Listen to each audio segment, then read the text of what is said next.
Live. Everywhere. On netrootsradio.com.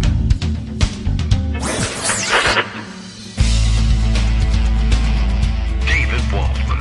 Kagro. In the morning. Now, here's David Waldman. Hey, good morning, everybody. How you doing? It is Tuesday, July 5th, 2022. The mute button is now working, and we're ready to roll on another show. We are back after the 4th of July holiday weekend, because it's the 5th of July now. We've just told you so. Lots to catch up on.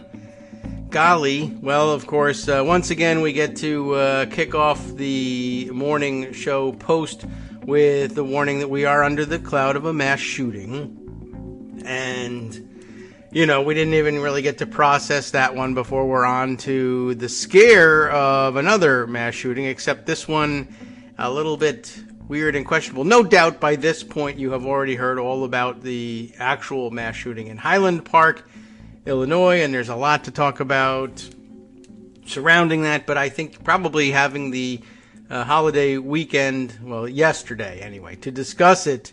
Probably you probably got your fill of it, but yeah, it was kind of interesting, the things that we learned from this one.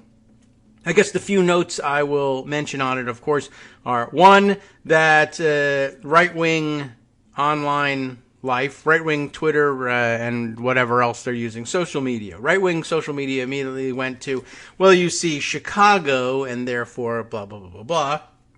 And that one was very quickly debunked. I mean, I guess you can call it the Chicago area, but, well, it's fairly well removed. I mean, it's, I guess, a far enough out exurb.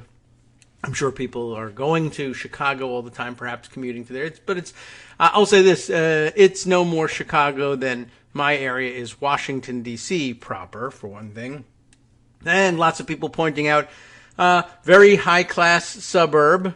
So if you were thinking of going the Chicago gangland route to try to somehow deny that this was an important event, I don't know why you would try and do that, but people do all sorts of things to distract attention from events like this. And people pointing out, well, fairly well integrated into American society, you might say, because apparently the setting for, or the shooting location for, lots of 80s movies that would be very familiar to people of a certain age, but apparently the site, Highland Park, of location shoots for, let's see, homes in Risky Business, Joel's home in Risky Business, and Jake's home from 16 Candles, and you get what kind of age I'm talking about here. Gary's home from Weird Science, Cameron's home from Ferris Bueller's Day Off. That's the kind of place that we're talking about.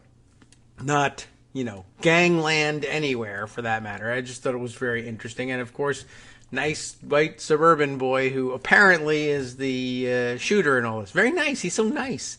There'll be lots of stories about how he was a quiet loner and no one expected it. But apparently he left the social media trail full of all the sorts of things that would make you say, oh, yeah, I think I've got the right person's social media feed here. You never know. They came out with the kid's name. It doesn't make a great deal of sense to try to repeat it. It certainly seems like he was in it for the recognition.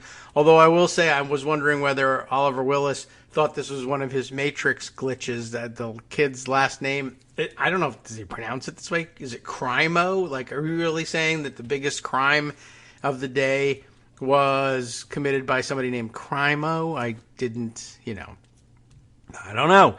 Anyway, big scare it caused there and everywhere. Lots of stories about other 4th of July events canceled as a result of the fears stoked by, well, you had to imagine one of these was coming at some point. I guess I kind of figured that there would be more of them during fireworks, when there are already plenty of accidents from celebratory gunfire. People fire their guns either because they love making loud noises at the same time that somebody else is making loud noises, or they think it's going to cover up the loud noises, but I think they like I don't know. I don't know if it's cover so much as that's when we celebrate and how we celebrate. We make loud noises. I haven't even looked for the annual big night toll in celebratory gunfire, but the results usually don't come in for a day or two anyway for the news stories to trickle through to our notice. But as I said, lots of other reaction to it. I just happened to see the Hill tweeting that the Chicago White Sox canceled their July 4th fireworks after the Highland Park shooting, probably for a number of reasons, not the least of which, of course, is the loud noises are beginning to scare people, as they've scared dogs for years. But, yeah, you can't blame people for thinking that they might be hearing something different. It's very difficult often to tell the difference between fireworks and gunshots. And as a matter of fact, I think I put aside in pocket somewhere.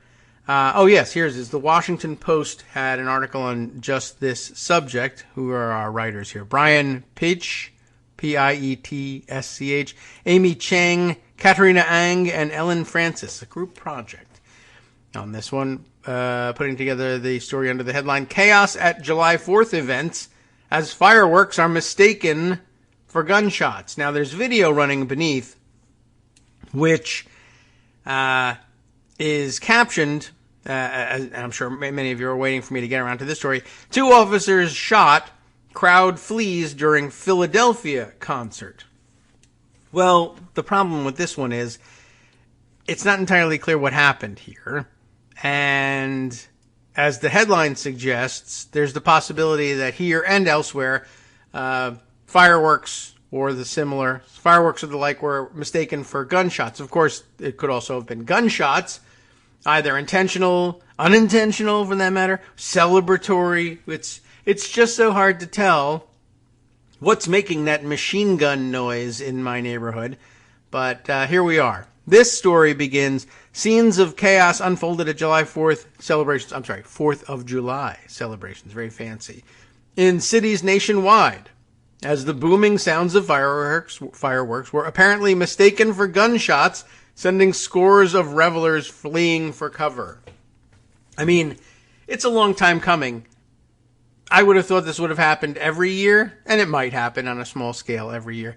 But this year, it's likely to be worse because, of course, the number of mass shootings is going up, and we started the day with a mass shooting at a July 4th event. So that's going to have everyone on edge. But I've been wondering why it is that we don't worry about that more often. Anyway, crowds panicked and ran from loud noises in Orlando, Harrisburg, Pennsylvania, and Washington, suggesting a nation on edge following a recent spate of high-profile mass shootings, including one Monday morning in Highland Park, Illinois, that killed 6 people. Well, it wasn't the mass shooting event that killed them. It was one murderer. Oh, yes.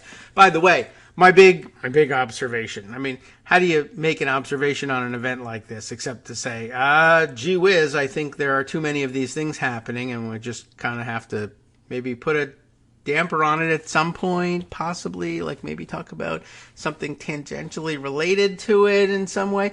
Anyway, my big observation here was this was the first time in a long time that a mass shooting like this, out in public, out in the open, with a big event going on, drawing lots of people, and then everybody hearing the number of shots that were fired. If you heard any of the videos or listened to any of the video or heard audio without the video of the event, there were lots of people who taped it on their phones, filmed it, and you can hear how many shots are fired. This is the first time in a long time that the shooting wasn't immediately followed by rumors that there were multiple gunmen, because no one person could have fired so many shots in such a short amount of time. So there must be multiple shooters working together on this. And that's always been the big fear, that it's some sort of coordinated terrorist attack.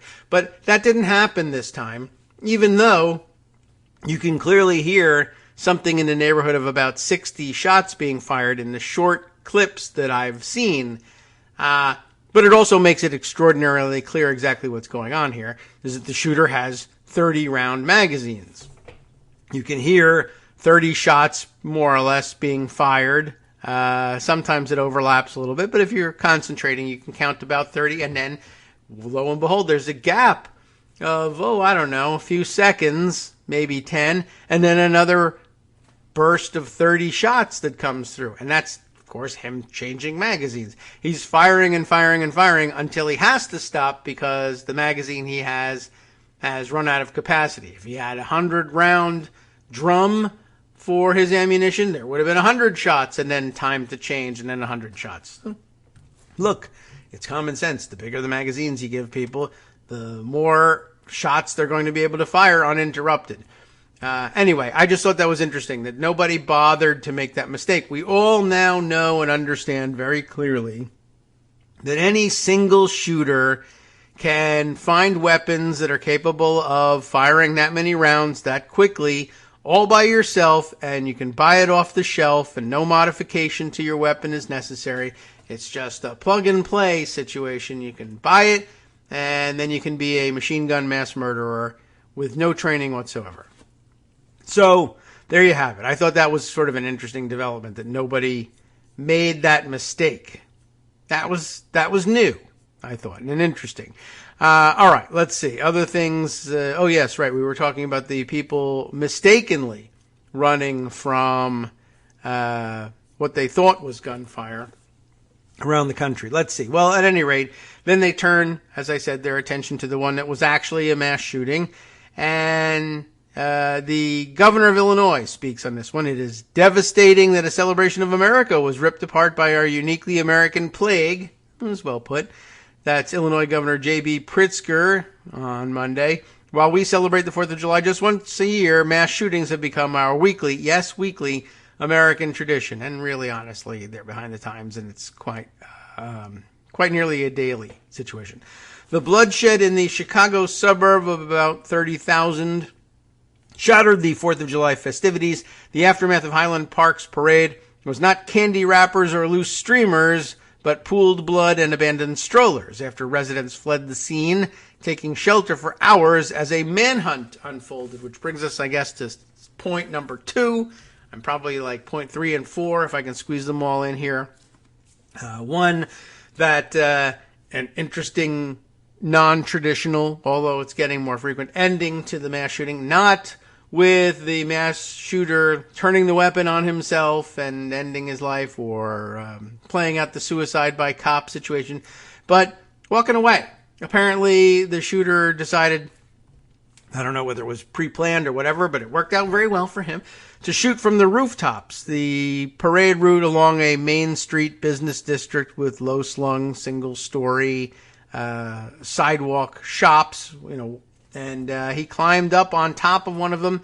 Yes, right. The police noted that he made use of a ladder, which actually made it sound like maybe it was a fire escape ladder or something like that, or roof access ladder of some kind, which was unsecured and was available to him to climb up in, from an alley behind one of these shops and get up on the roof and start shooting as though he were a sniper. Not a very good sniper. I mean, thank God, 60 rounds and 6 people killed and 20-something injured, I think I read. And I hope that's the number, because I was worried that the number would be much higher given what he was doing. But he wasn't, it's just a matter of, quibbling over the terminology. They're pointing out that he's taking a sniper position, but he's really, I think, quite clearly just spraying bullets at that point, that the shots are coming so quickly. He's not aiming in any sense. But then again, that demonstrates the power of the AR-15. You really don't have to. You can fire so many bullets, you can just basically point it at a crowd and just squeeze the trigger as quickly as possible. Also pointing out, by the way, no need of a bump stock whatsoever in order to fire pretty much as though it was a machine gun. It was fairly clear from the audio that he wasn't using any sort of bump stock or other, device that would simulate automatic weapons fire.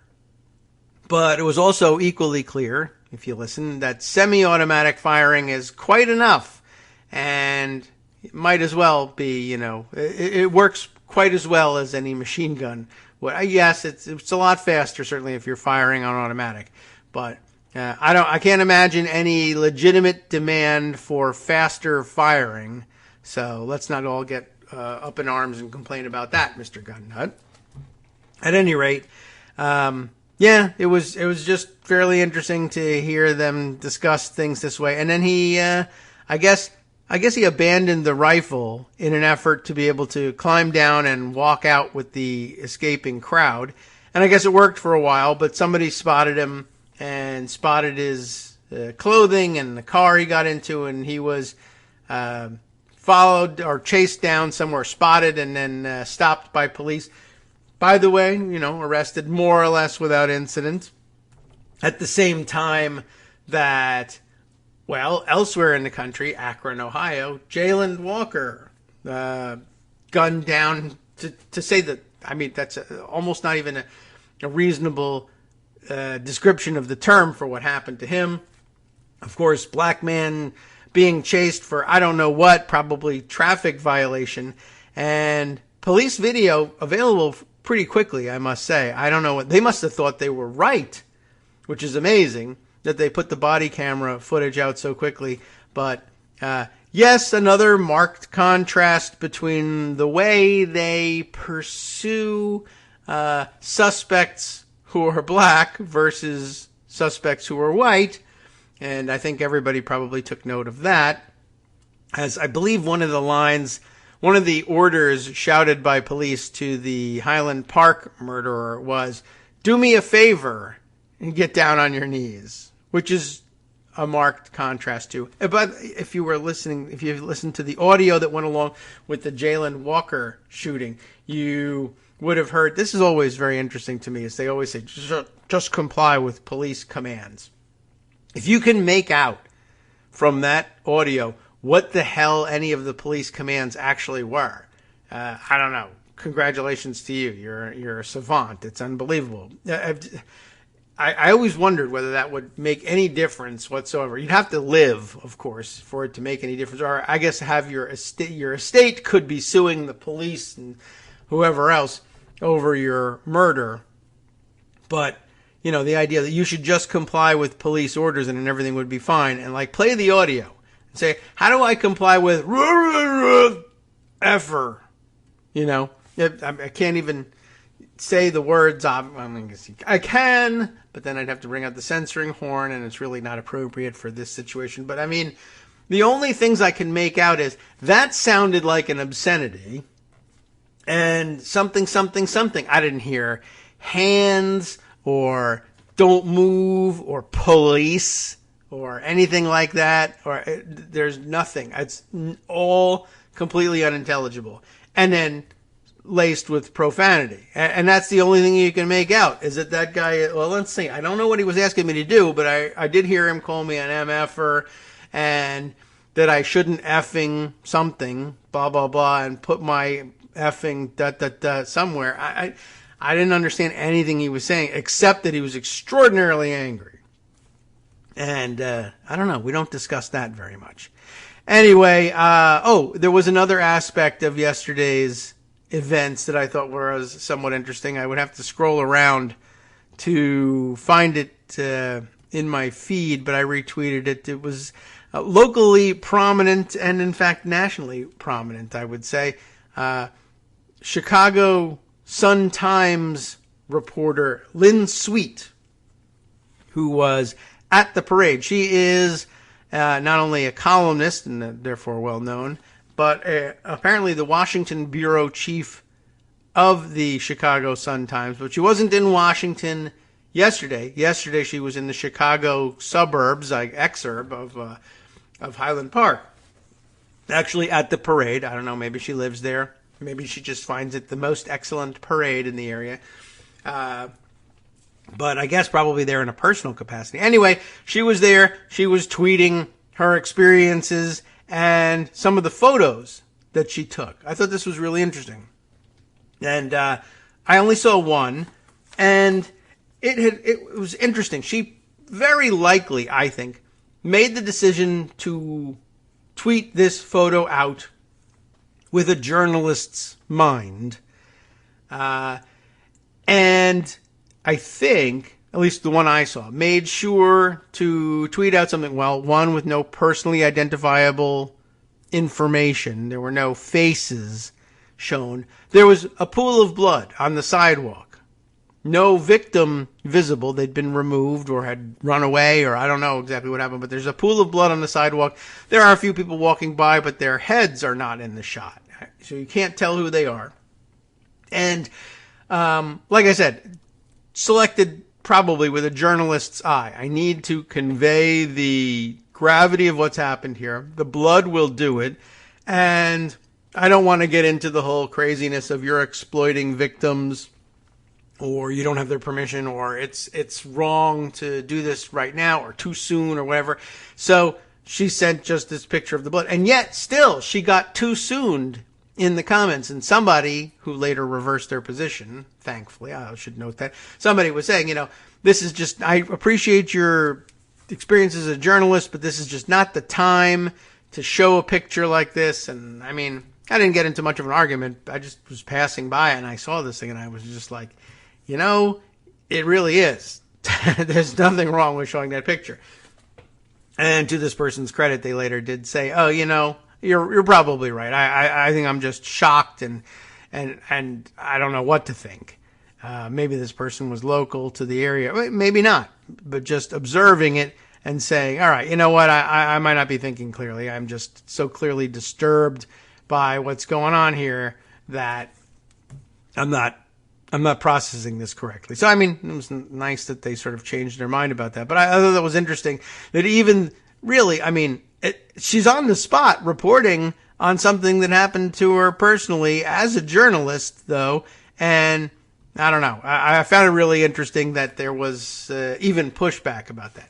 Other things that I thought was really interesting. Peter Segal, apparently also in the neighborhood. And he had tweeted yesterday that he actually went out for a run through the Highland Park parade route about 45 minutes before the shooting. And he was noting there were police with guns and body armor, as is now standard, everywhere, handling traffic, helping the setup.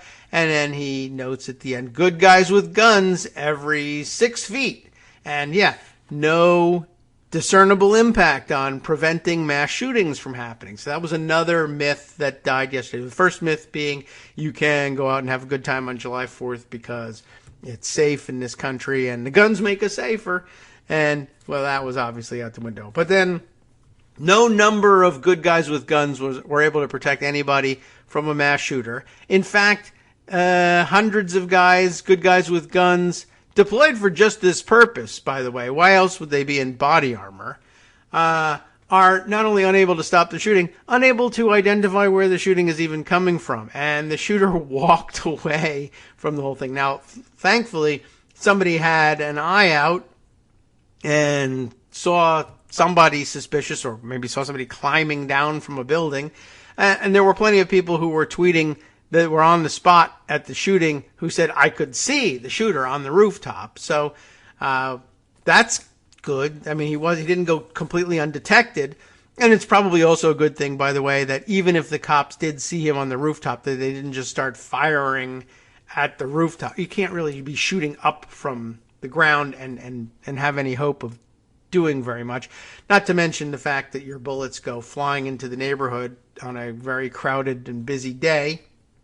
But so I don't know whether any cops thought of shooting and practiced restraint, unlike what happened in Akron, which is bizarre on another note. I should go back to that one just to contrast not only the differences in the apprehension of the suspects, but I might as well mention, I mean, the most appalling part of the Walker shooting was that he was shot 60 times, which is rather unbelievable, to put it mildly, and also that apparently 90 rounds were fired, which is incredible in its own right, because there wasn't very much time to do it, nor any reason to do it, but also the fact that, again, he was hit 60 times. 30 rounds fired off into the neighborhood somewhere. Nobody knows where exactly, but nobody really talking about that one. That's pretty amazing. Not to mention the fact that they are firing 90 rounds at somebody who, by the second millisecond of the encounter, is curled up in a ball on the ground. I mean, the video is outrageous. There's just no explaining it. Just like there's no explaining it ever. And yet, we'll see what comes of it from the justice system. Anyway, I also understand from Peter Segal's later tweet, I guess we'll have to find this one, that he says, do you know that he was fact-checked by one of the stupid newspaper fact-checker outfits that said they were trying to do the math and say it really wasn't that there was a good guy with a gun every 6 feet. That's crazy. You're totally disproved, partial. Probably gave him a bunch of Pinocchios for that. And Segal, of course, comes back and yes, it was in fact hyperbole. There weren't really armed guards every 6 feet, but the parade route, you know how it would be at a 4th of July parade, especially in the age of terrorism and mass shootings. Yes, there were armed police everywhere. They were wearing body armor. They had all sorts of weaponry, and it made no discernible difference. And you should just admit that and don't be fact-checking whether 6 feet was the actual interval. But leave it to the fact-checkers to do their things this way. I don't know. I found that rather bizarre. There's more that I found rather bizarre, and some of it I remember, some of it I forget, but we're taking our break. I'm now preoccupied by that. And, yeah, okay. Well, there was something that this reminded me of immediately. We'll see whether this 2-minute break reminds me of what the hell it was that I was thinking of telling you about one or another of these mass shootings and the strange things that happened around it. Hi, it's me, David Waldman, the same guy who was just talking to you a second ago. Our Patreon subscription drive is still going strong, with over 175 monthly donors who help keep us on the air. If we've helped keep you going during the pandemic, why not return the favor and help us keep going so we can all be together for the next disaster? Patreon.com, Patreon.com, makes it easy to make secure, recurring monthly contributions to support our show. Patreon.com/KagroX gets you straight to our donation page. Maybe you'd like to thank us for keeping you sane during the Trump era. Maybe you're looking forward to in-depth explanations of what's going on in the Biden administration. Whatever it is that keeps you listening, we need your help to keep bringing it to you. And hey, if you happen to prefer using PayPal or even the Square Cash app, we're up and running with those options too. Thanks again, everyone, for all your support. We literally could not do this without you.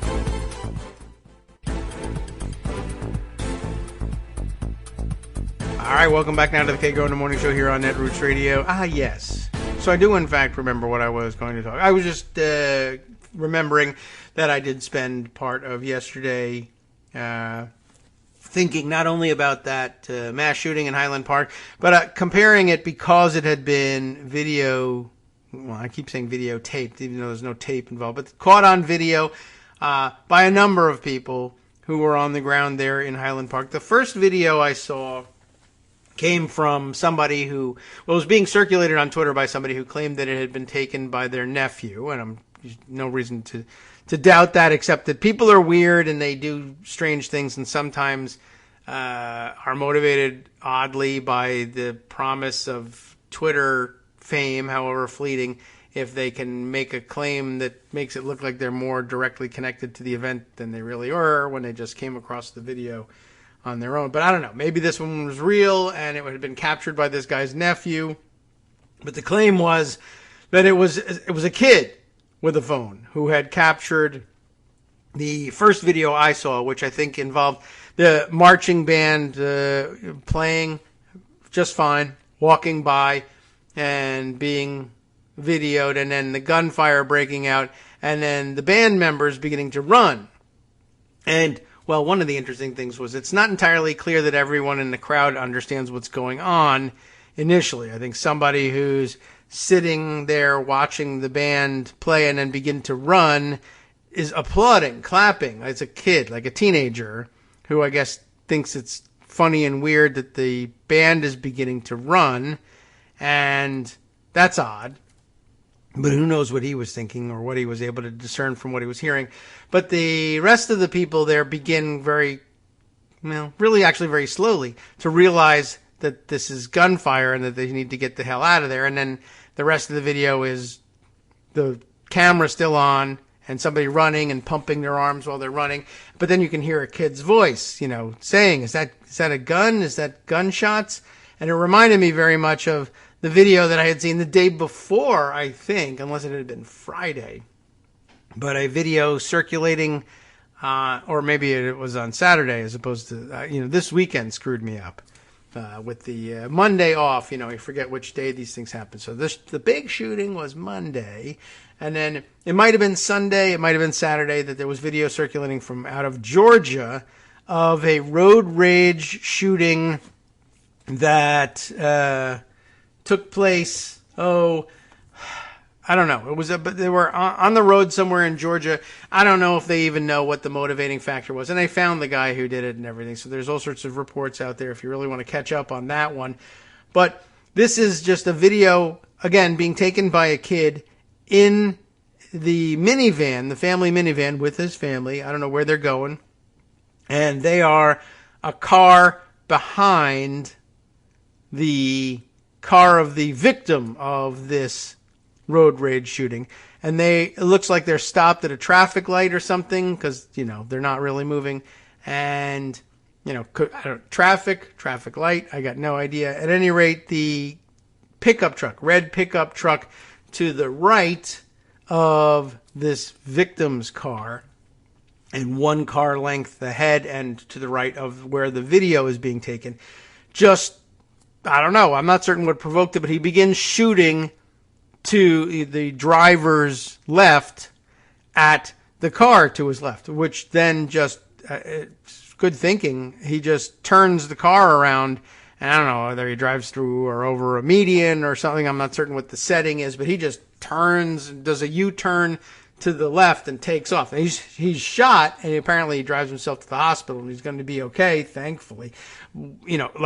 And remember, we were talking about this the other day, going to be okay. Expected to make a full recovery without an arm or something. I don't know. I mean, I'm sure he'll recover from his injuries to some extent, but being shot, pretty traumatic. It looks like he was shot with a handgun, so he may not be torn apart quite as badly as it would have been with an AR-15, and I guess he's in luck in that sense. By the way, I noticed that the driver doesn't even bother to roll his window down, his own window, and then menace the guy with a gun and see if that makes any difference. He just shoots, but he shoots straight through his own window. He blows out his own window.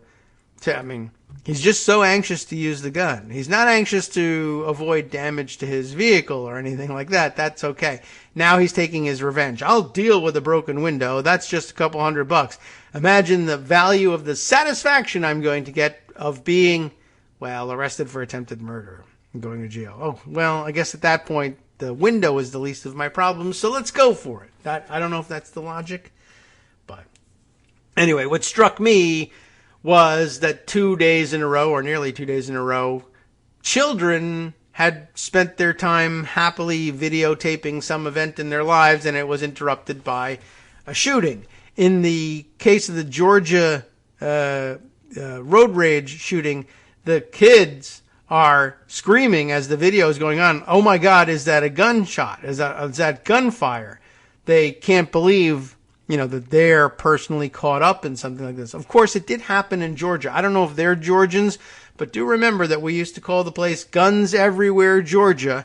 And who could have anticipated that in Guns Everywhere, Georgia, and you recall that's because the governors of Georgia have continuously been signing laws liberalizing the availability and usability, for that matter, of guns everywhere in Georgia. Where can you carry them? I think the Guns Everywhere Georgia thing came from the fact that they said, yes, you can carry them with you in bars. Yes, you can carry them with you in churches. You can take them wherever you want. And police they're not allowed to ask if you have a weapon, not allowed to ask if you have a permit for any weapon that they happen to see. It's just do what you want with the guns. And then this happens, and golly gee, what a surprise. But the kids, the shock in the kids' voices was what was similar between the two videos and reminded me of what was going on here. And I don't know, I've got something in mind that I think everybody should pick up on. Maybe you have a better terminology for it, but I started reminding everybody who was complaining or lamenting the sad reality of the number of shots being fired, the fact that it's raining lead everywhere in the United States, and saying, yeah, welcome to life as the Republicans want it. As I said, huzzah for the Republican Party and its platform of everyday terrorism. There should be terrorism in everyone's life, every day, wherever you go. Baseball game, school, church, shopping mall, 4th of July parade. Terrorism for everyone. That is apparently the Republican platform, and they seem not at all interested in shying away from it either. Oh, they'll tell you it's about the doors, or, tomorrow it'll be too many ladders near too many buildings. You can't have buildings with ladders, doors, or roofs. All of that is out now. We've got to deconstruct shelter itself in order to make room for, we really all have to have handheld instant death machines. And the consequences of that are no more buildings, no more schools, no more public institutions or public interaction of any kind. Everybody has to live in a cave and shoot at everything that moves.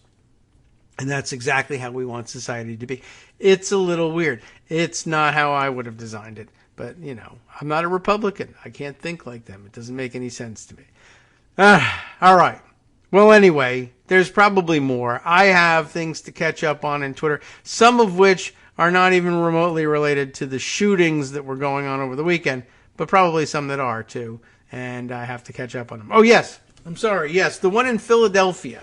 I mentioned that there's something weird and wrong about it.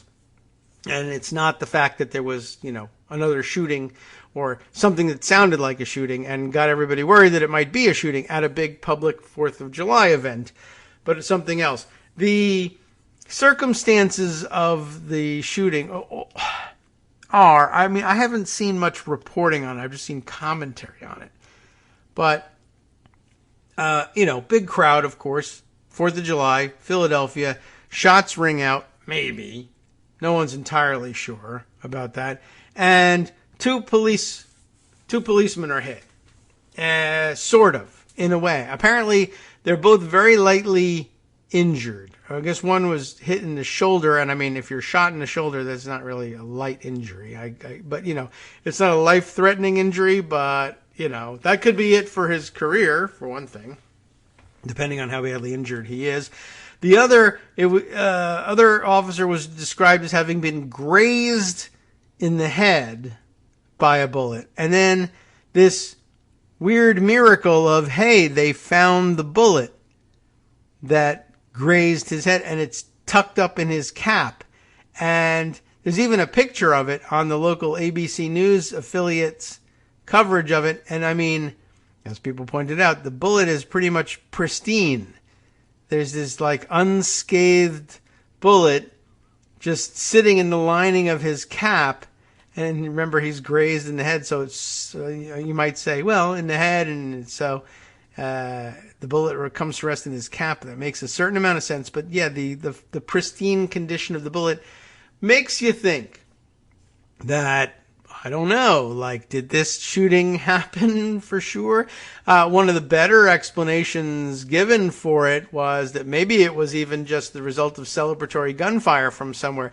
That sometimes happens because the bullet, slow down considerably, fired up into the air, and then they fall back down.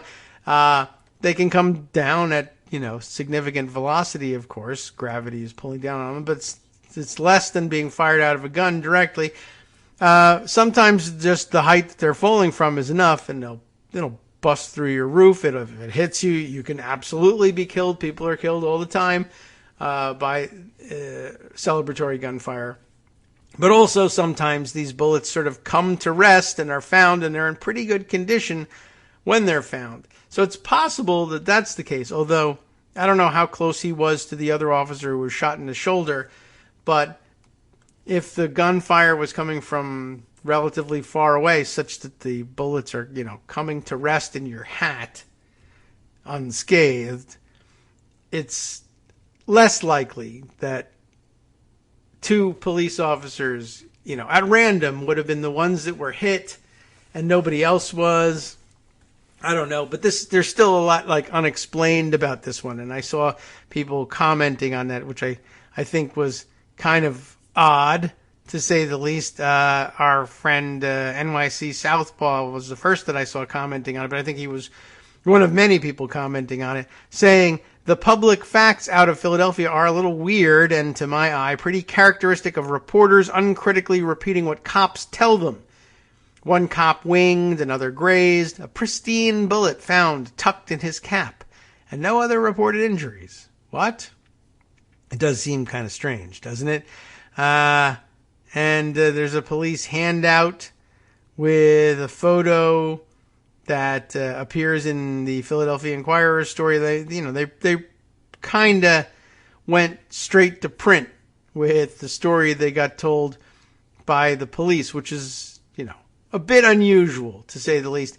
There was another similar comment, many similar comments made, but here I grabbed the local ABC News affiliate reporter's tweet here from the FOP president, the Fraternal Order of Police, the union, John McNesby, Sharifa Jackson with Channel 6, ABC News there, I guess in Philly, reporting he just left the hospital after spending time with the injured officers. He says they're both okay and alert. He says angels were with the officer grazed in the head. The bullet hit his cap, and he shared this pic. And here it is, and, that is a pretty pristine-looking bullet. It just seems quite odd. Quite odd.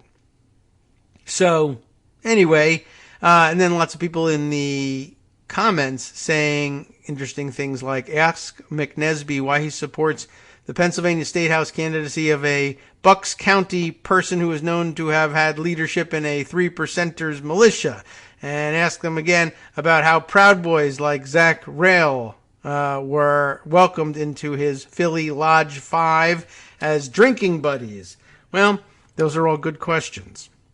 And interestingly, also, somebody else pointing out here, I don't know what police were claiming was happening in terms of who was shooting what, but apparently, this guy here says that's not a .223 round that they said he was firing. The .223 is the more common round fired out of an AR-15, which probably wouldn't lodge pristinely in your cap, for one thing. And as other people noted here, it looks more like maybe a .38 caliber or maybe a 9mm bullet, but not a .223 round, and that gets a emoji.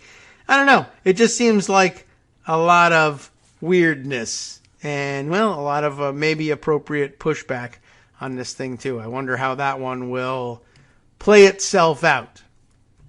Let's see. All right, let's see. We should probably jump on to other subjects at some point, even though people are calling me on the phone in the middle of the show. I really have to put out the general word that I just can't answer the phone for the most part during these shows. Anyway, let's see.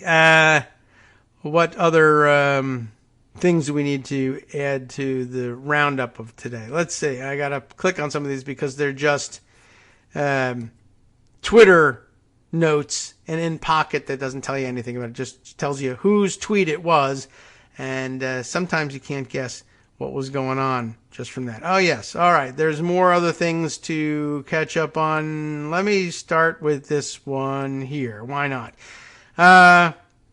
This was of some interest over the weekend. You might have expected that this was going to happen, and in fact it did. An AP story running in the Huff Post.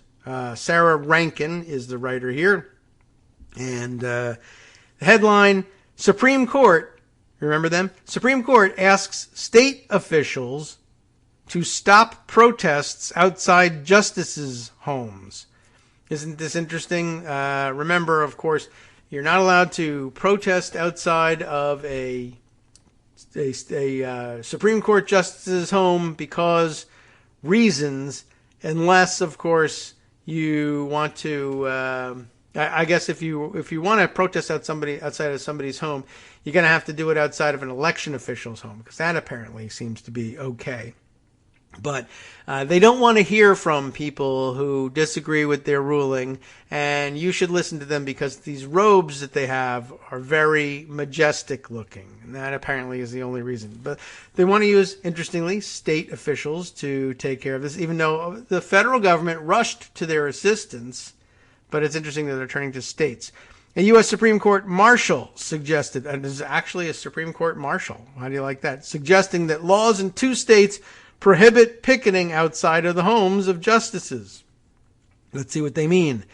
This is datelined Richmond, Virginia. The marshal of the U.S. Supreme Court, why in Richmond? I don't know, has asked Maryland and Virginia officials, he's gone to the state government, I see, to enforce laws that she says prohibit picketing outside the homes of justices who live in the 2 states. For weeks on end, large groups of protesters chanting slogans, using bullhorns, and banging drums have picketed justices' homes, Marshal Gail Curley wrote in the Friday letters to Maryland Governor Larry Hogan, Virginia Governor Glenn Youngkin, and 2 local elected officials. Curley wrote that Virginia and Maryland laws and a Montgomery County, Maryland ordinance prohibit picketing at justices' homes, and she asked the officials to direct police to enforce those provisions. Justices' homes have been the target of abortion rights protests since May, when a leaked draft opinion suggested that the court was poised to overturn the landmark 1973 Roe v. Wade case that legalized abortion nationwide. The protests and threatening activities have increased since May, Curley wrote in a letter, and have continued since the court's ruling overturning Roe v. Wade was issued last week. Earlier this week, for example, 75 protesters loudly picketed at one justice's home in Montgomery County for 20 to 30 minutes in the evening, then proceeded to picket another justice's home for 30 minutes, where the crowd grew to 100, and finally returned to the first justice's home to picket for another 20 minutes, Curley wrote in her letter to Montgomery County Executive Mark Ehrlich, which I think is just Ehrlich. At any rate, but it ends in the CH. This is exactly the kind of conduct that the Maryland and Montgomery County laws prohibit. But, of course, it's also exactly the kind of conduct that very often these same Supreme Court justices say you can't make laws to prohibit, unless, of course, it would inconvenience me to invalidate such a law, in which case I will uphold it, because they're gimmitarians at heart. In her letter to Jeffrey McKay, chairman of the Fairfax County Board of Supervisors, she said one recent protest outside an unspecified justice's home involved dozens of people chanting, "No privacy for us, no peace for you." Yeah, so. The letters from Curley were dated Friday and shared with reporters by a spokesperson for the Supreme Court on Saturday. Curley's request came about a month after a California man was found with a gun, knife, and pepper spray near the Maryland home of Supreme Court Justice Brett Kavanaugh after telling police he planned to kill the justice. The man, Nicholas John Roski, 26, of Simi Valley, California, has been charged with attempting to murder a justice of the United States and has pleaded not guilty. It's an odd mix of turning yourself in and pleading not guilty. Youngkin and Hogan, both Republicans, have both previously expressed concerns about the protests. In May, they sent a joint letter to Attorney General Merrick Garland asking for federal law enforcement resources to keep the justices safe and enforce a federal law that they said prohibits picketing with the intent to influence a judge. How interesting is that, by the way? The federal officials are writing letters to the state officials saying, you state officials have to use your laws to do something about this terrible situation. The state officials are writing letters to federal officials saying, you federal officials have got to use federal laws to do something about this situation. I mean, that's odd, don't you think? That's kind of strange. Well, at any rate, the direct request by the courts puts it at odds with the Justice Department, which, while providing U.S. Marshals, has not taken steps to limit the protests as long as they are peaceful. Yes, Hogan spokesman Michael Ritchie said in a statement Saturday that the governor had directed state police to further review enforcement options that respect the First Amendment and the Constitution. Wow. He also said that had the marshal taken time to explore the matter, she would have learned that the constitutionality of the Maryland statute she cited has been questioned by the state attorney general's office. Well, how would somebody working at the Supreme Court know whether the constitutionality of a statute has been questioned? I mean, come on. Okay, granted, it's the marshal. They're not really supposed to be. They're supposed to keep their eye on the safety of the court and its members. The court and its members are supposed to keep an eye on the constitutionality of these laws. But if they talk at all, maybe over lunch. Anyway, in Montgomery County, we are following the law that provides security and respects the First Amendment rights of protesters. That is what we do, regardless of the subject of the protests, he said. Youngkin spokesman Christian Martinez said the Virginia governor welcomed the marshal's request and said Youngkin had made the same request of McKay in recent weeks. The governor remains in regular contact with the justices themselves, interestingly enough, and holds their safety as an utmost priority. He is in contact with state and local officials on the marshal's request for assistance and will continue to engage on the issue of the justices' safety, Martinez said. Youngkin in May pushed for a security perimeter around the homes of justices living in Fairfax County, but McKay rebuffed that request, saying it would infringe on First Amendment protest rights. McKay said Saturday that the county's position on the issues was unchanged. The law cited in the letter is a likely violation of the First Amendment, and a previous court case refused to enforce it. As long as individuals are assembling in public property and not blocking access to private residences, they are permitted to be there, he said. How quaint that he's following court precedent to decide this case, because the people being protested, their problem is they hate to follow court precedent. So you can see why there's a conflict here. It's a little odd. Let's put it that way. So I thought that was of some interest. Did I put away the other story that this reminded me of? I don't know. It's hard to tell because there are 500,000 things that I put away over the weekend, and it's not clear what all of them are. But, I think I did put this one away somewhere, but as I recall, it had a weird headline, and it might not be the one I'm thinking of. So I gotta look around. But there was, I did find it. The tweet that brought it to my attention is that of, is this the one that leads to this one? No, it's actually a different one. Okay. Well, at any rate, I do have the article that I was thinking of, which was in NPR. And I saw it being tweeted around, somebody recommending the article, about, one of our usual subjects. Election deniers have taken their fraud theories on tour to nearly every state. A piece at NPR, the write-up here credited to Miles Parks, Allison Molenkamp, and Nick McMillan. And a very interesting story all in its own right, but relating it to the previous story, I'll see if I can make this connection for you. Although, where in the story this connection appears, it's not that far down, so I can just start reading you the story. And it begins this way. Again, the headline, election deniers have taken their fraud theories on tour to nearly every state. Just sort of an interesting story mapping out how widely disseminated these stupid stories are getting by how many election denial influencers out there. On a quiet Tuesday night in Howard County, Maryland, we're back in Maryland, dozens of people gather in a community center and listen to Seth Keshel's 10-point plan. Keshel and his photo illustrate this piece just above with a caption of his this picture having been taken during one of his stops in Manchester, New Hampshire in November of 2021, selling his stupid theory. So here they are, gathered to listen to his 10-point plan. Captain K, as he's known in election fraud circles, Keshel, right, is a former U.S. Army intelligence officer, unfortunately, and he is walking through his go-to presentation. Comparisons of vote totals from the past few election cycles, which, he falsely claims, prove President Biden's win in 2020 was illegitimate. Well, his 10-point plan to true election integrity, as he calls it, includes banning all early voting and requiring all American voters to re-register. In other words, he says, I want to clear the decks, invalidate all current registrations, start with a clean deck, everybody re-register. Don't worry about it. If you're a legal, law-abiding citizen, it's no big deal.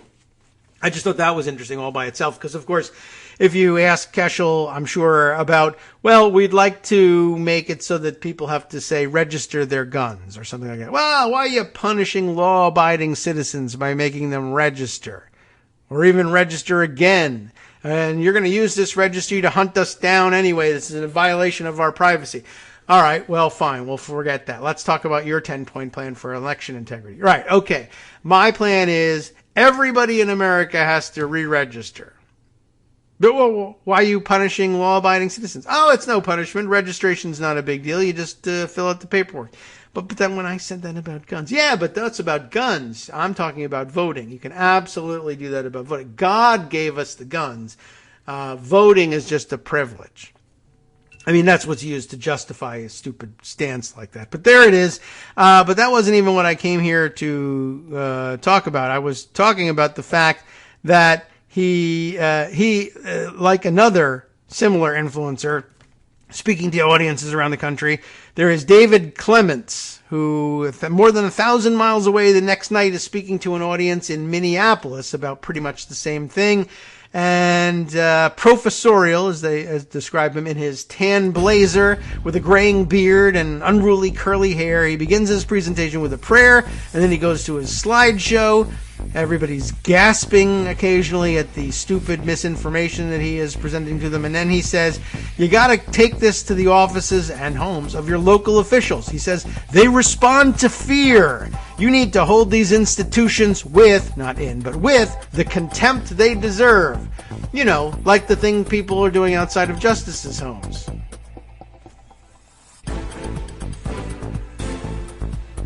All right, welcome back now to the Kagro in the Morning Show here on Netroots Radio.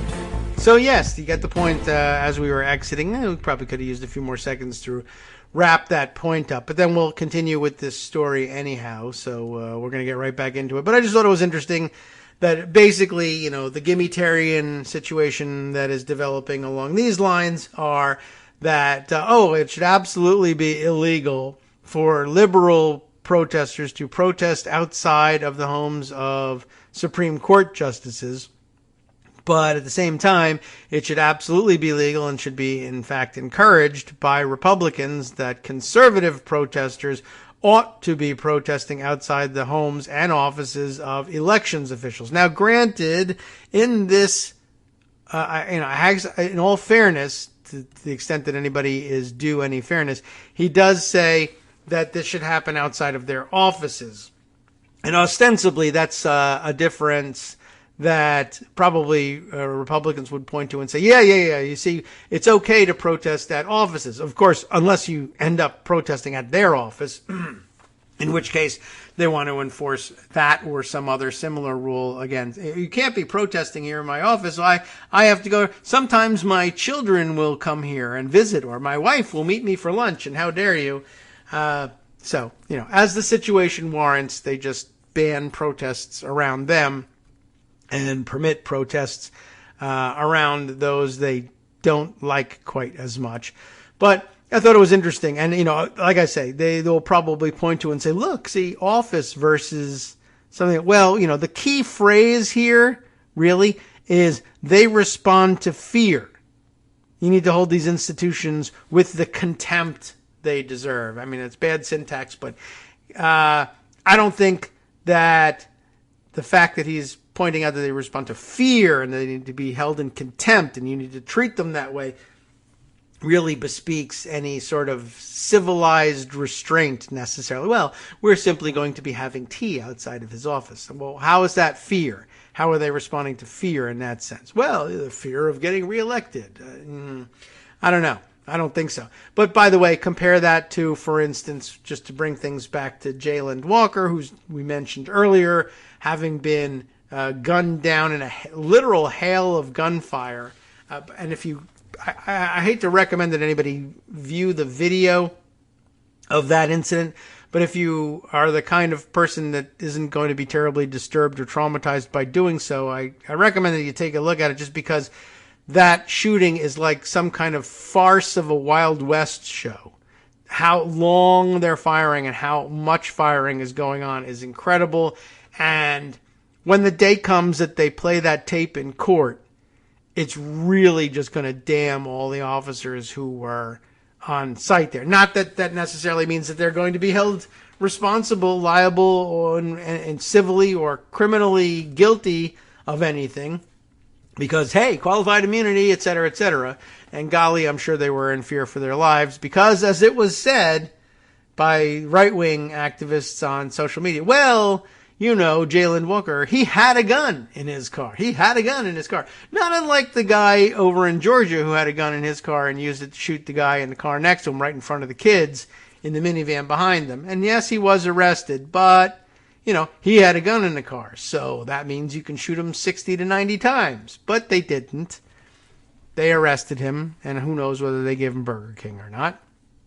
And golly, who knows why they would treat these two people very differently. But at any rate, after the shooting in Akron, there was, I think, of course, right, you would expect that there would be some protest. Hey, this seems like an unusually violent police shooting, totally unjustified, over the top, any number of complaints you might have about it, and legitimately so.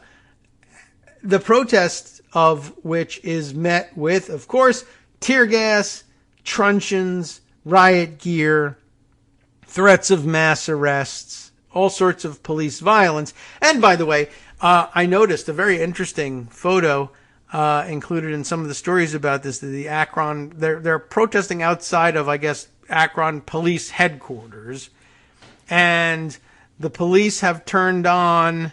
They've turned out all the lights, or most of the lights in the building. It's nighttime. Everything's darkened, but quite obviously visible is a special lighting system that they appear to have had installed that portrays that metaphorical, but now turns into a physical manifestation of the metaphorical thin blue line. The thin blue line that waits 70 minutes to help kids in the middle of a school shooting. You remember that one. Anyway, but they apparently spent some money at some point in Akron to install a lighting system that could display that thin blue line at certain critical moments, like when they're being protested by the community for having gunned this person down in a most outrageous fashion. So people came to speak up about that, and they're cracked over the head and tear gassed and sent away. I just, watching them being gassed and beaten away from the office where the cops work just reminded me of having just read the story about how the election deniers are telling everybody that officialdom responds to fear, and that you need to go to the offices of your local officials and protest and put them in fear of something. I don't know what, but I guess if that officialdom includes the police department, you should expect to be gassed and beaten over the head. Except if you're protesting election integrity, at which point you should expect that the doors should be thrown open to you and that you can bring a USB drive and download the voter database and examine it for yourself, right? Sure, why not? Anyway, I just thought that was interesting. And what a theory, that they respond to fear. And of course, that means that they're supposed to respond to fear imposed on them by middle-class white people in suburbia. But anywhere else or any other color, if you even threaten anything that comes close to fear, well, golly, if they fear for their lives, or the people who fear for their lives know people who are on the police force who are empowered by qualified immunity and everything else to fear for their lives and therefore shoot and kill everything around them, well, then it just works out differently. You know, whose fault is that? Gosh, I can't be held responsible for all that. So anyway, back to NPR. which I think is telling a very interesting story here. There is Captain K here. What was his name? Seth Keshel, the former U.S. Army intelligence officer, giving his presentation, the strength of which is, hey, look at this. There were different numbers of people who voted in this year versus that year, so therefore the whole thing is fraud, or something like that. And then, of course, everybody in America has to re-register to vote, because that's not an imposition, but gun registration is. The next night, as I was setting that story up, more than 1,000 miles away in Minneapolis, in a small building across from a popular garden shop, roughly 60 people wait for the second of these activists, David Clements, to take the stage. Clements, the professorial guy, right, begins his presentation with a prayer, goes to his slideshow. The audience, which appears to be all white and mostly middle-aged, occasionally gasps as he shows charts and graphs. Wow, charts, graphs, which he claims contain evidence of widespread election fraud. Clements ends his talk with a request to the people in the audience: go to the offices of your local officials. They respond to fear. You need to hold these institutions with the contempt they deserve. An NPR investigation found that since January 6th, 2021, the election denial movement has moved from Donald Trump's tweets to hundreds of community events like these in restaurants, car dealerships, and churches, led by a core group of election conspiracy influencers like Keshel and Clements. And there's a graphic here. There are two other activists named in this piece and traced all over, and they have a map with dots representing each of the events that they've done since January 6, 2021. And it looks, I think they make the claim that it's in virtually every state. And interestingly, one of the states where you'd think this would be super popular, Wyoming, I see no dots, which is interesting maybe because I don't know whether it's just they say, what's the point? Or everybody there already believes it, or that's where Liz Cheney is, so she'll fight us. I don't know. Not certain. Anyway, yeah, in some of these places that where they say there have been such events, they're barely in that state, like right on the border of that state, like they were afraid to go into it. It looks like Arkansas doesn't have any either, which is kind of odd. Anyway, moving on, there's lots of dots there. These local gatherings may reach fewer people than viral internet posts.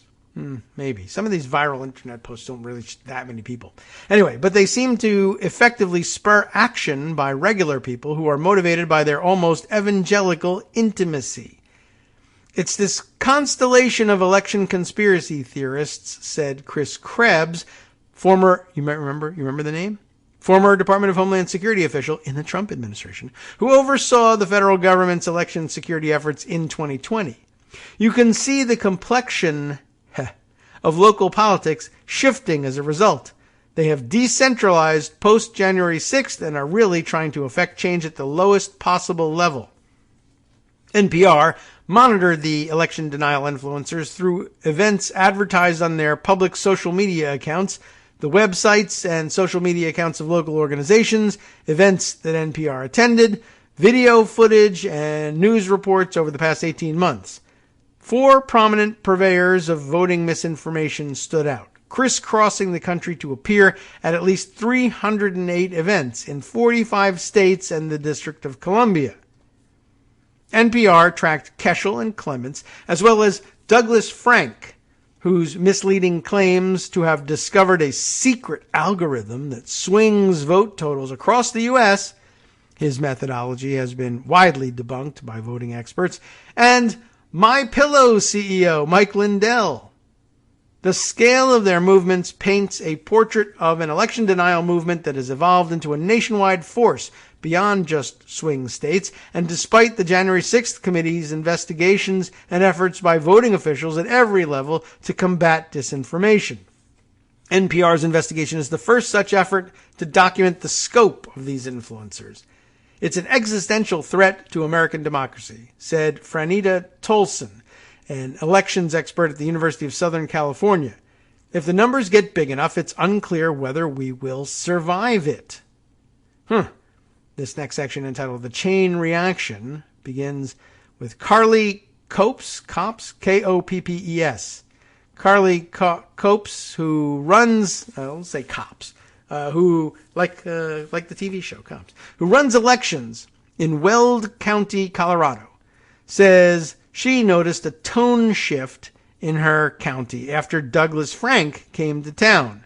She's reading over an email that just came in from one of her voters. Traitors will be exposed. These guys are going down and you have no chance. She trails off as she scans. You deserve everything coming your direction. The Republican county clerk takes a long sigh. Last summer, a group of suspicious citizens here knocked on thousands of doors looking to uncover evidence of election fraud. It started because of Dr. Frank, I guess he's a doctor, and his really bad data analysis, Cops said. Him and his people, unfortunately, just don't know how to read election records correctly. Well, it's going around. What did I see the other day? Oh, right, yeah, Nikki Haley, is that right? Tweeting around the latest, I guess, Republican propaganda about inflation and saying, oh, inflation is so bad, and if you're having your 4th of July cookout, look how much more it's costing you. And as I recall, it was a tweet with like totals, just misunderstanding percentages entirely, that the cost of hot dogs was up 16% and the cost of soda was up 8%, all those things, potato chips, charcoal, whatever I guess you would need for your 4th of July picnic. And then she just added up all the percentage increases of all the various items, assuming you buy them all. But that doesn't even work. It doesn't matter whether you buy them all or not because the mathematics isn't right? You can't add a 16% rise in the price of soda to a 10% rise in the price of hot dogs and say the overall price of your 4th of July cookout has gone up 26%. That's not the way percentages work, but that's the way her tweet worked. So never mind what works and what doesn't. Anyway, innumeracy is rampant throughout America, but in particular, it seems, in the Republican corners of America. So anyway, where were we on NPR? The local election official in Weld County, Colorado, saying it started because of Dr. Frank and his really bad data analysis. He and his people, unfortunately, just don't know how to read elections records correctly. In his former life, Frank, remember Dr. Frank, was a high school math and science teacher in Ohio. So somebody who's supposed to know about this math and science thing. He's moved on to touring the country, spreading election fraud conspiracies full time. Why is he trying to indoctrinate our school children? Okay, our oldest school children. But hey, still. Anyway, he and the three other men whose movements NPR documented either did not respond to requests for comment or declined to comment for this story. In the visit Cops mentioned on April 24th, 2021, Frank held court in a DoubleTree Hotel conference room near Denver. Dozens of people cheered. I mean, these are small events, but dozens of people cheered as Frank pointed at graphs that he claimed showed how the 2020 election was marred by fraud, something that's been debunked many times by hand counts, audits, and investigative reports across the country. Go knock on some doors, Frank implored. And many people in this Colorado community listened. A group popped up there dedicated to this sort of fraud-motivated canvassing, and they devoted their organizing playbook to Frank. Jim Gilchrist, a doctor of holistic medicine in Colorado, saw an online posting of Frank's talk and volunteered to canvass with the group. He estimates he spent more than 20 hours last summer knocking on doors. I just kind of wish there was some mechanism for there to be a more transparent kind of way of making sure the vote was counted correctly. Whatever that's supposed to mean. Gilchrist said in an interview with NPR, Douglas Frank kind of offered a solution that we could do as citizens. A lot of kind of in all this. Anyway, influencing policymakers. That's the next section. The election denialists also frequently bump elbows with people in power. NPR found that over the past year and a half, the men met or appeared with at least 78 elected officials at the federal, state, and local levels, many of whom will have a role in how future elections are run and certified. At least 2 secretaries of state, 2 U.S. senators, 10 U.S. representatives, 2 state attorneys general, and 2 lieutenant governors met or appeared with the figures NPR tracked. And there are just 4 of them, right? More than 36 members of state legislatures, many of whom have introduced legislation in their states that would affect how Americans cast ballots, have also appeared at events with them. Our voices have gotten bigger and bigger every single day since last year, and you cannot stop that, said Mike Lindell at a rally in January of 2022, attended by 3 members of Arizona's congressional delegation, Debbie Lesko, Andy Biggs, and Paul Gosar, all of whom voted not to certify Arizona's election results at the U.S. Capitol a year earlier. We will get your country back. By the way, Andy Biggs spent his 4th of July outside of a U.S. Immigration and Naturalization Service or Border Patrol facility where immigrants were lining up quite orderly and peacefully outside of the building. But it was 4:30 a.m. and he videoed himself saying how menacing this whole thing was. And look at the danger that awaits you. Immigrants are lining up to be processed because of how illegal they are, or something. And it was a marked contrast with what was going on, of course, later in the day in Highland Park. Oh, yeah? That's supposed to be scary? Here's Highland Park, Illinois. This will scare the pants off you. Versus the quiet line of people doing nothing over there in the background. Anyway, digression. Let me see if I can write a note to look for that Andy Biggs tweet on immigration later on, just to show it to you. Back to the NPR story, though. Although this did remind me of something else I wanted to go chase down, too. Now I can't recall what it was. Oh, yes, all right. Note to self here about various election legalisms that I wanted to bring up. All right, back to NPR. In some cases, the election denial influencers worked to persuade skeptical officials to embrace their claims. In May of 2021, Frank met with staff from the Ohio Secretary of State's office for more than 2 hours. NPR acquired audio of the meeting, which was first reported by the Washington Post, through a public records request.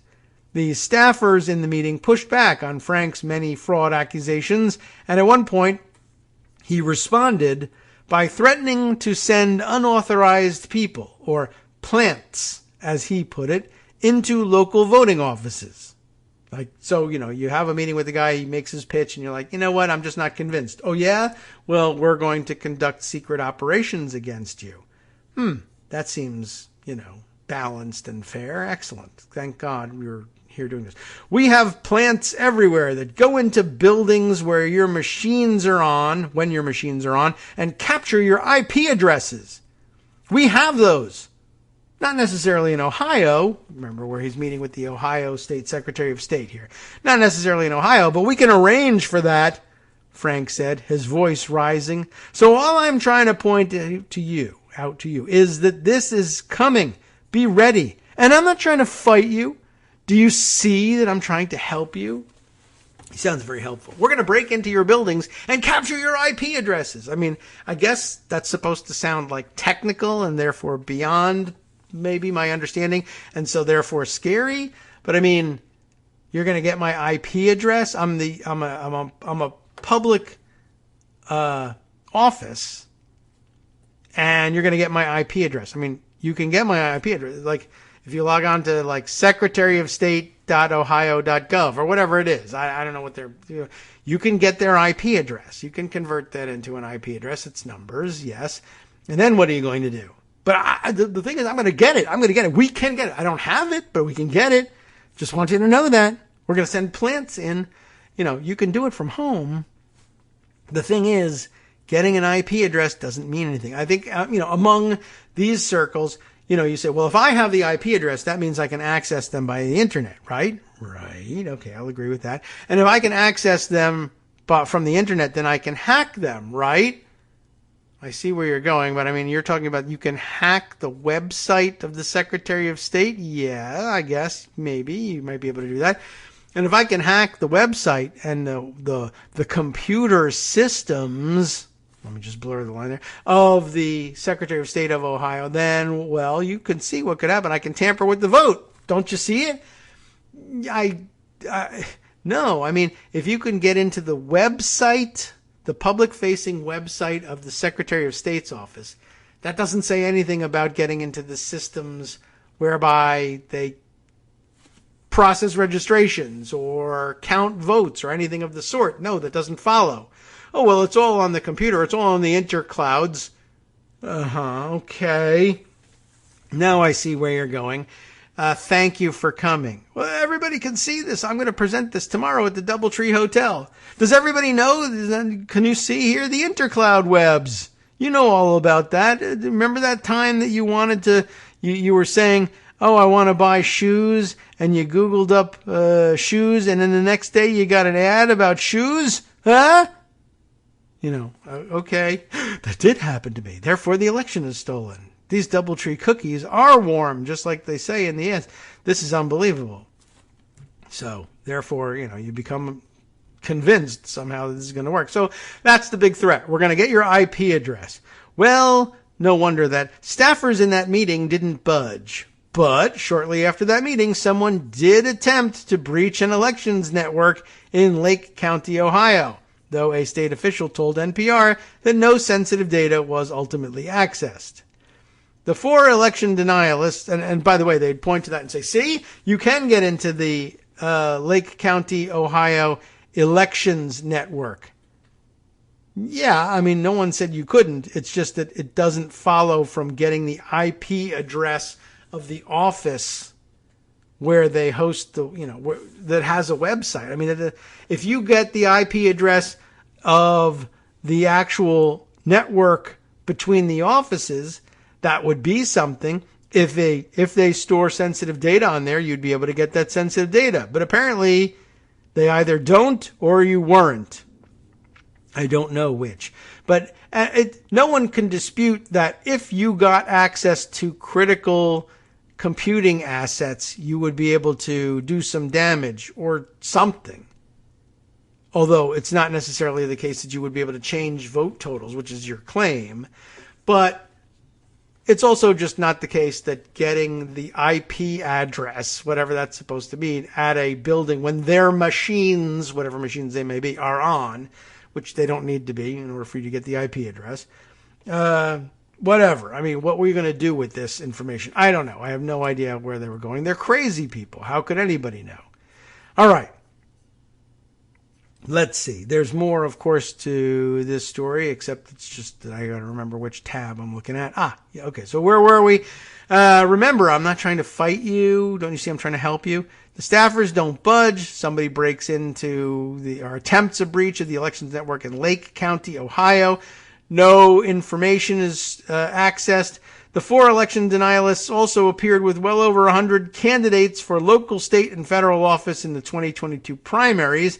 Some, including U.S. Representative Mary Miller of Illinois and State Senator Doug Mastriano, who's running to be governor of Pennsylvania, have already won their party's nomination for the general election.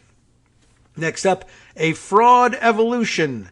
The highest profile of the group that NPR tracked is that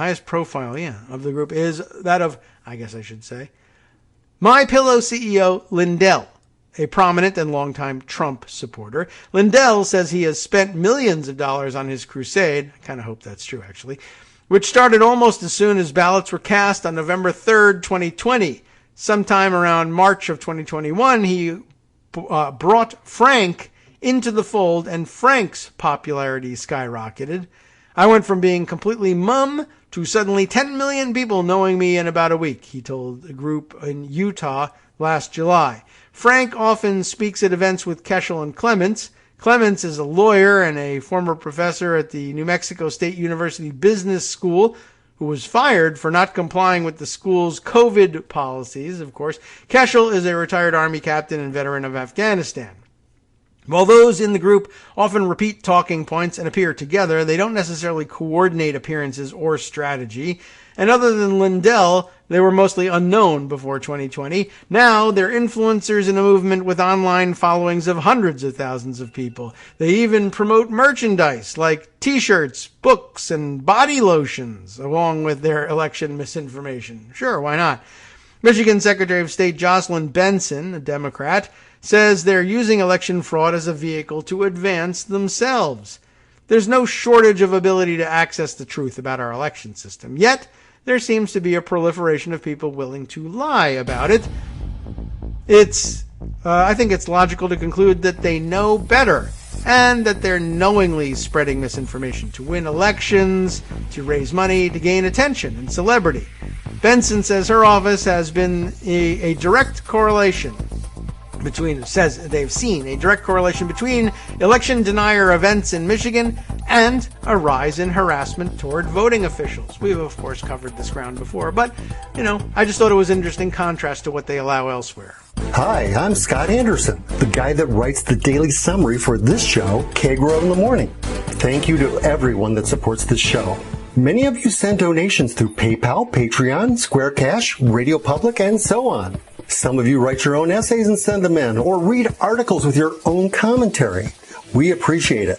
Now, some of you are listening to this and thinking, I'd like to help, but isn't there something I could do that wouldn't require money or effort? Why, yes, there is. You can just like us.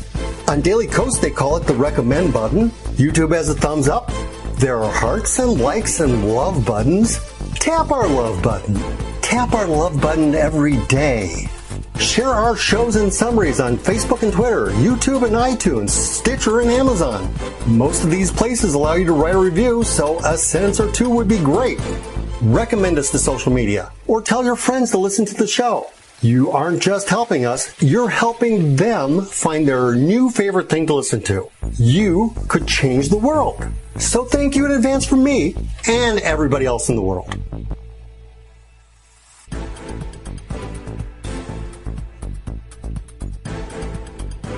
Welcome back to the Kagro in the Morning Show here on Netroots Radio. All right, just finding you some more fun things to use in our roundup and other things to catch up on.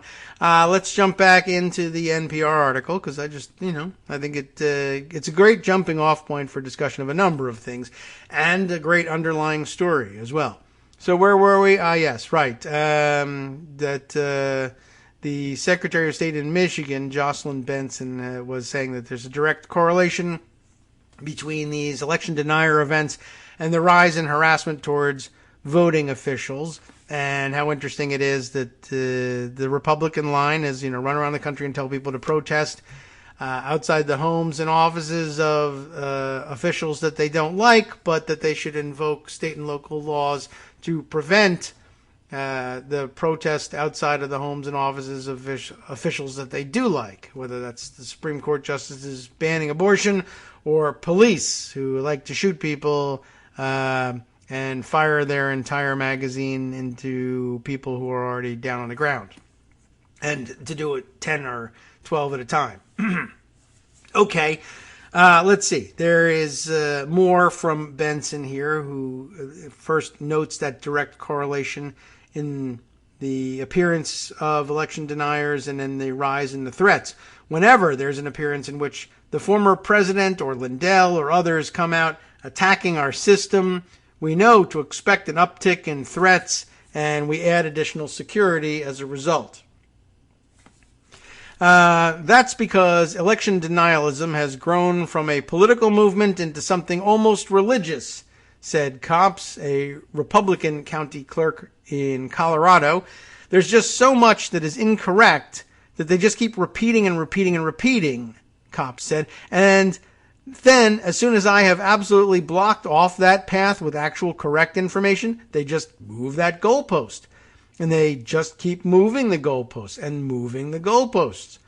Between conversations with voters and research on all the separate false claims that have popped up over the past 2 years, she estimates she's spent thousands of hours dealing with the fallout of Donald Trump's misinformation campaign.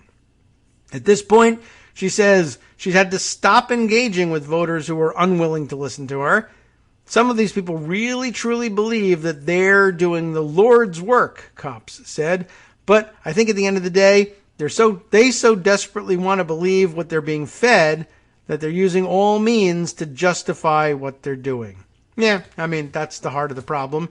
And pretty much describes exactly what's going on and the fact that there's no convincing any of them. And these are the people, of course, whom Greg would tell you, no, you're just going to have to outvote them. There's just no bringing them back. No, you can stop with the memes of, well, I'm supposed to compromise with this. I mean, I am guilty of doing the same thing every once in a while.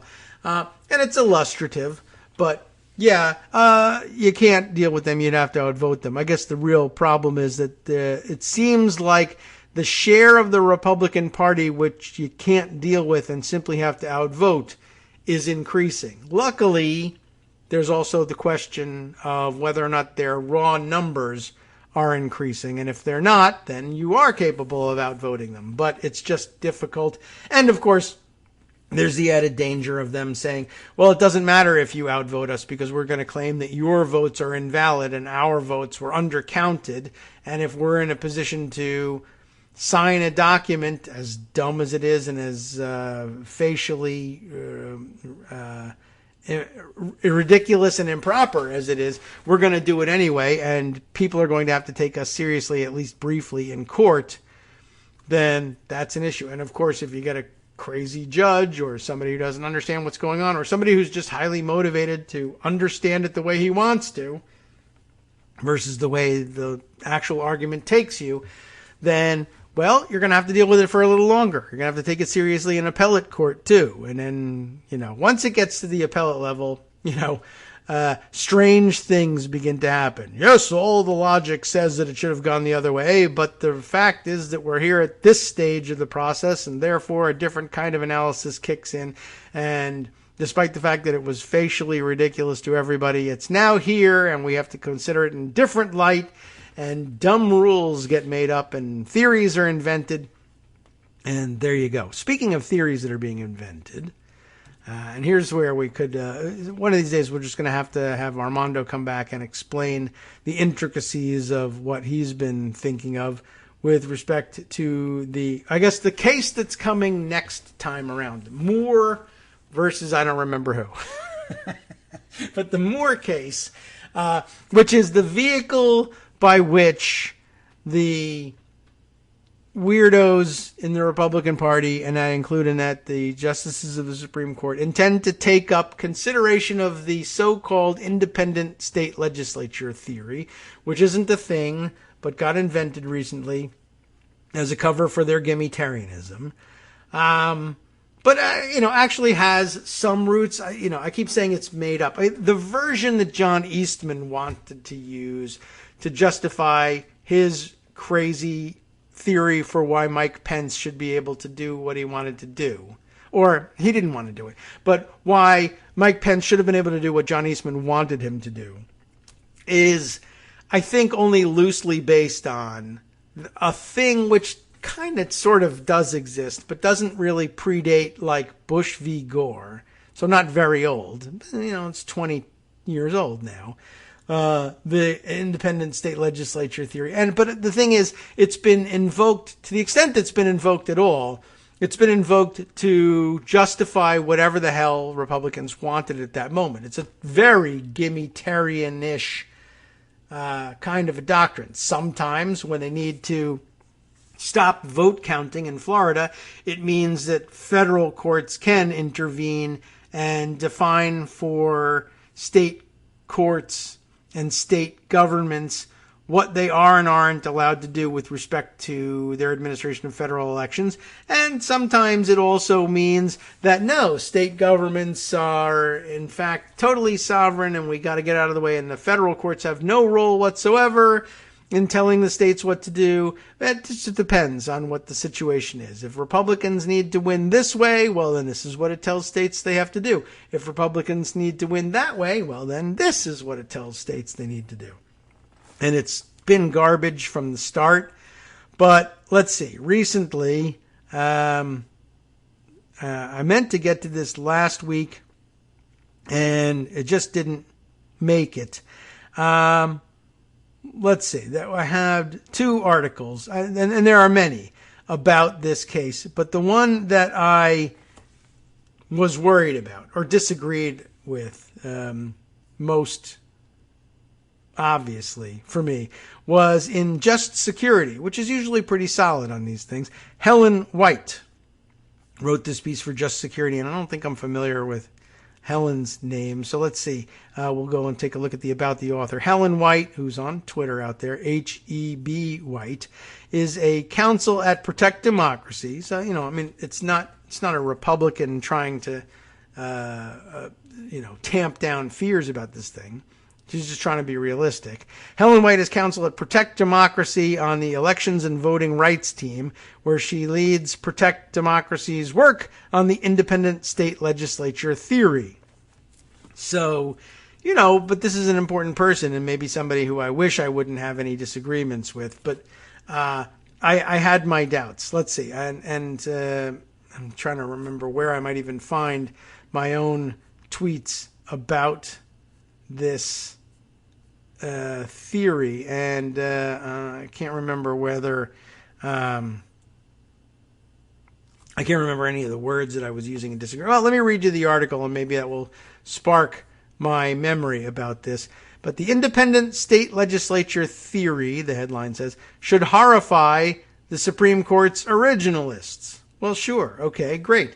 The Supreme Court grants cert in Moore v. Harper, there's the other name, taking on the question of state legislatures' power over federal elections. And I tell you, we ought to have Armando on. Armando has done a tremendous amount of thinking about this as well, and has actually read the opinions below in Moore v. Harper, and has read other cases which he very closely, which he believes bear on how the court, if there were an ordinary court and actually followed logic and precedent, ought to approach this, because he's fairly convinced, and he's right, he's got reason to believe it, that some of what the current Republican court seems bound and determined to find in Moore and to allow in Moore has in fact been explicitly addressed and prohibited by in previous Supreme Court precedent. The problem, of course, and Armando will happily remind you of it, is that they don't care about precedent anymore. If it gets in their way, they're happy to just mow it down. But everyone should understand logically what's happening. Anyway, first let me read Helen White's description of things.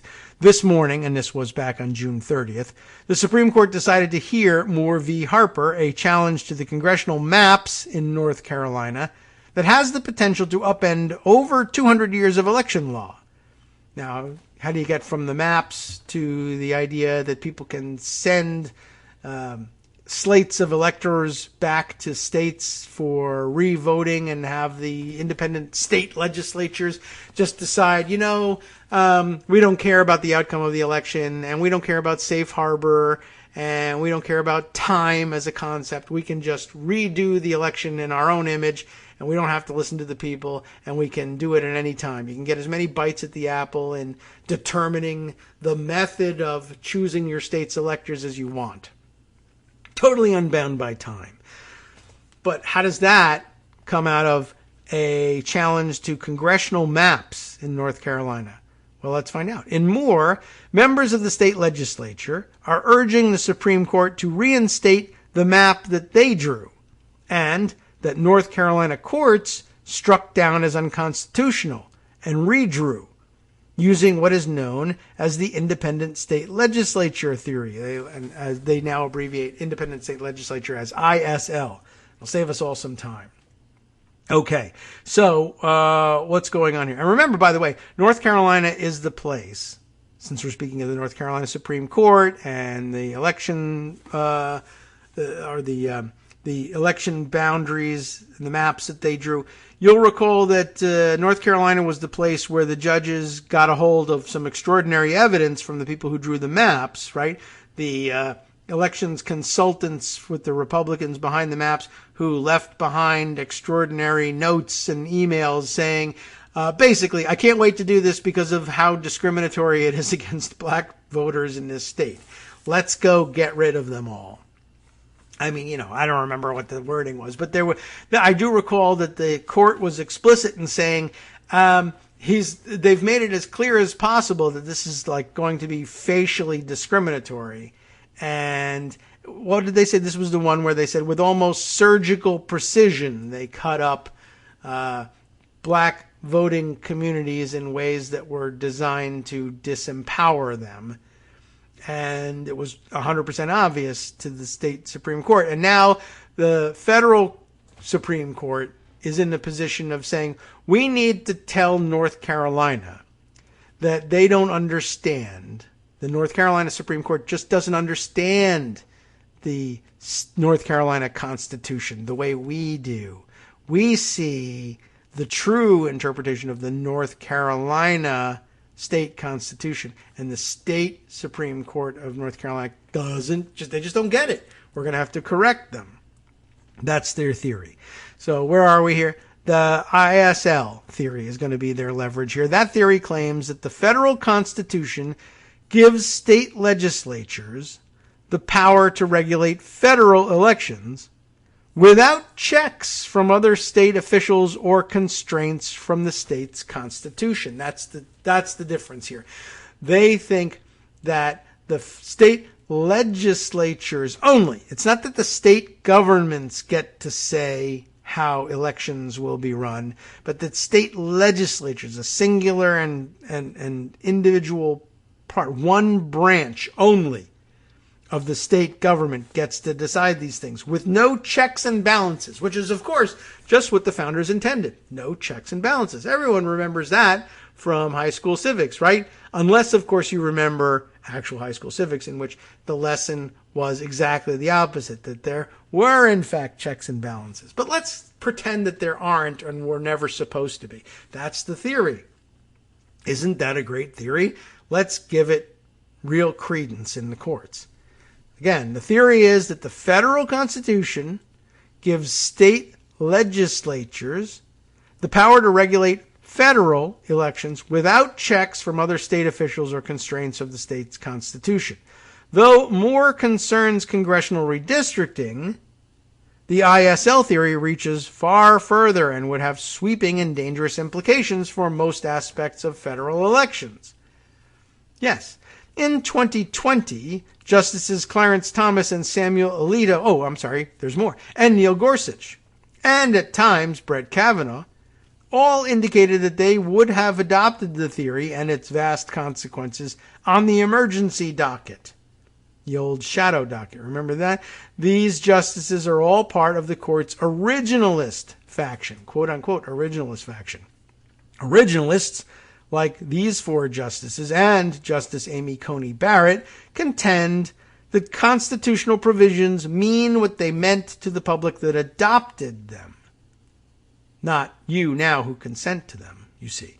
As Justice Barrett has explained, originalists, quote, care about what people understood words to mean at the time that the law was enacted because those people had the authority to make law. Or at least we all have the authority to make law. They capitalized on the authority to make law and then made it. Okay. Since 2020, however, new historical research has emerged that puts the ISL theory at odds with the original public meaning of the Constitution. Whoops.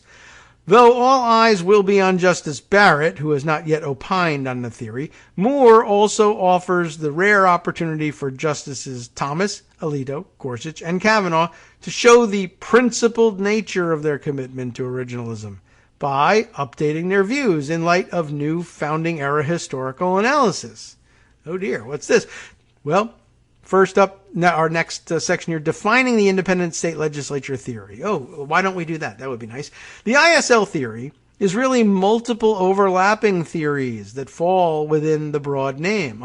So you can't really say for sure what it is and what it isn't. The crux of any version of the theory is that the federal Constitution's mention of state legislatures in the elections and electors clauses should be understood as a as a grant of sole authority to state legislatures in setting the rules for congressional and presidential elections, respectively. Remember, this was something I began to address when the federal case, the case in federal court in Wisconsin came up post-election. claiming that the federal constitution's grant, right, to state legislatures to determine the method of the election of their electors, right, and that Trump's people were saying what that means is if you want to change the size of the slot on a drop box, the state legislature has to do that. It's non-delegable. They can't say that local boards of elections can design their own drop boxes. I mean, this is the way it could be applied. They were applying it to other things, like the fact that there are drop boxes at all, or that during the pandemic, for reasons that were obvious then, in particular, about people gathering and people having interactions, we were all supposed to be sort of distancing from each other, and everything was contactless delivery, etc. Right at the height of that, they added special provisions that would make it more plausible for people who were voting by mail or absentee ballot to be able to get their ballots delivered with the minimum amount of contact, right? And so in some cases, in some states and some local election boards, even sometimes divided down to the county level, they made different decisions in some states where that's supposedly allowed by statute. They said, for instance, certain regulations that ordinarily would prohibit one person from carrying the ballot of another to a ballot collection box, we will suspend some of this so that a smaller number of people have to take the risk of exposing themselves to infection by coronavirus during the height of the pandemic by carrying these things through public and to a public gathering place and dropping them in there. Ordinarily, we would crack down on that, or we'd prohibit that, or we'd strongly encourage people to bring their own ballots in.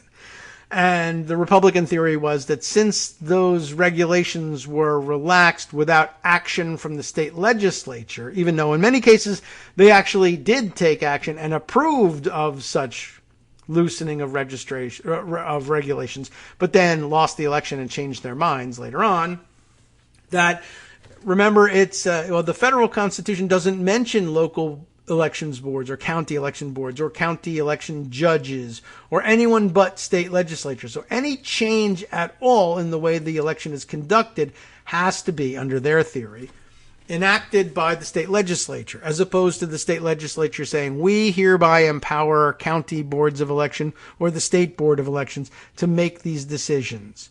This is very much, I think, very much related to the EPA case that they just handed down, which addressed obliquely non-delegability. They're basically saying, no, the legislatures have to do everything. There can't be an administrative responsibility here because the Constitution says state legislatures. But, by my logic, and I guess you're free to not accept it, but it's sort of been the basis of how we've done anything in this country for the past however many years we've been a country, that if you give the responsibility to the state legislature, then it belongs to the state legislature, not like it's not inseverable from the state legislature. The power rests with them and they can do whatever they want with it. They can make their own regulations or they can ask someone else to make those regulations. Supposed originalists in this particular situation get what they want out of saying, no, it's non-delegable. No, it doesn't say it's non-delegable. It says the power devolves to them. They can do what they want with it. It's absolute, right? You said it was absolute, and that has to include delegability. No, it doesn't, say the originalists, and so therefore, they sound very huffy about it, so they must be right. That's basically what's going on here. Although she kind of glosses over this because, that should probably be understood by the just security reading crowd. But, we don't always read it, so let's explain. So where were we? The ISL theory, multiple overlapping theories that all stem from this one thing. And if there's one thing that is common to them all, it's the idea that granting power to a state legislature means something. The only question is what? In some versions, this idea means that a state legislature's regulation of federal elections could not be struck down by a state court on state constitutional grounds. That's the scenario in Moore. The Moore petitioners go further and claim that under this theory, a state legislature may not even delegate, right, power to other state actors like courts or election officials to implement state election law where the legislature fails to address an issue. So again, just to clear this up, under the more mild version, I suppose, of ISL, the idea, and this is, I mean, it's not mild, it's terrible and stupid.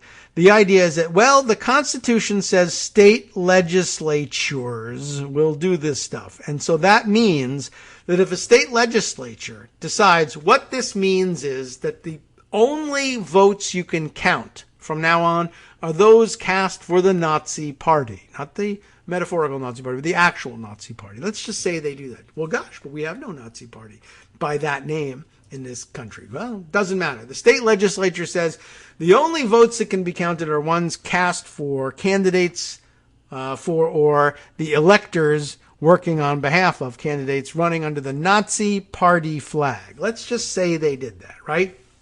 And then the state Supreme Court would almost assuredly step in and say, now that's crazy. You can't just say from the state legislature that only one party's votes can be counted, even if it's not the Nazi Party. You can't do that. The independent state legislature theory as presented here and as the petitioners in Moore presented says, yes, you can. And in fact, not only can you, but the state Supreme Court is prohibited by the federal Constitution from saying that's crazy and unconstitutional under the state constitution. They don't even have to, it's not just that you're prohibited from saying something's unconstitutional. You're prohibited from taking the case. You cannot consider whether or not somebody's claim that it's crazy for the state legislature to only count the votes for one party ought to be even discussed by the Supreme Court. Why? Because the federal Constitution says, in their view, state legislatures get to make the rules. It doesn't say anything in the state or in the federal Constitution that they get to have this power unreviewable by any other branch of government. And they could have said that if they wanted to, but they didn't want to, because remember that all of this hinges on the idea that for some reason the founding, we'll say fathers, because it mostly was, right? That the founders didn't want there to be checks and balances in our system. Except, of course, for all the civics lessons that said, oh, that was actually the heart of what they were doing. And the genius of the design of the Constitution is that everything has a check and balance at some level. Even the unreviewable Supreme Court has a check at some level. The members of the court can be impeached. The members of the court don't get to be members of the court without the consent of the other two branches, or at least part of one of the branch, right? The government, the president for the entirety of the executive branch, and the Senate on behalf of the legislative branch. Although really they should say, well, the legislature as a whole should act, but the Constitution very clearly says the Senate will do it. Okay, fine. Otherwise I'd say, hey, bicameralism insists on a role for the House, but it really doesn't. But here they say state legislatures will make the rules.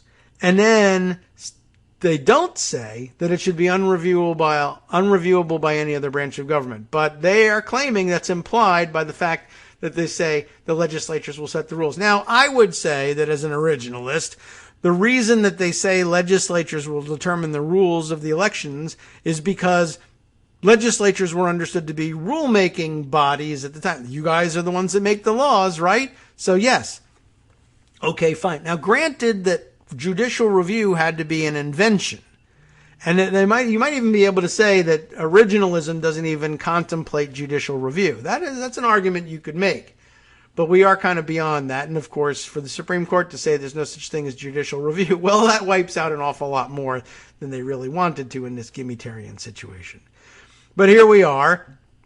And their claim is that the state courts can't even consider the question because they're not named in the Constitution as having any responsibility. But they go even further, and as they say, their view of it is because it's a power that's granted to the state legislatures, and it doesn't say that it's delegable, but it doesn't say it's not.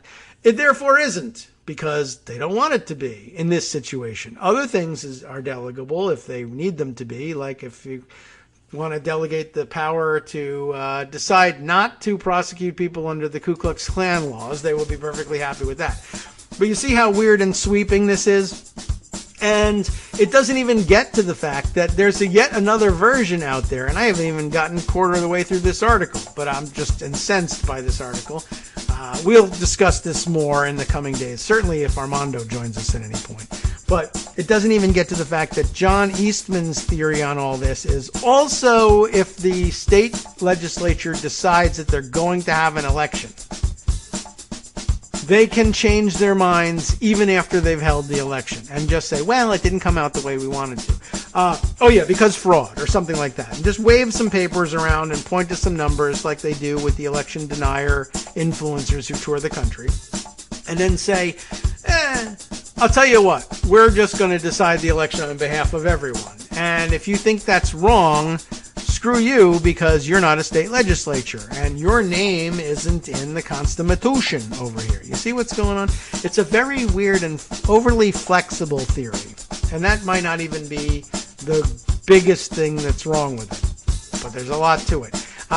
Right now, I've just gotten to the things that Helen White uses to describe this thing with which I agree. Wait till we get to the things with which I don't agree. But that will have to wait, of course, for another day, because next up, it's Justice Putnam in the West Coast Cookbook and Speakeasy. We're already there, 2 hours down. You have been listening to Kagro in the Morning with David Waldman. Well, Justice is going to take you back to that EPA court ruling, which, in his view, will be focusing on a renewed focus on the state's power to rein in greenhouse gases. And, of course, researchers who want abortion misinformation... they warn that abortion misinformation will only get worse. I think we could have guessed that. Next.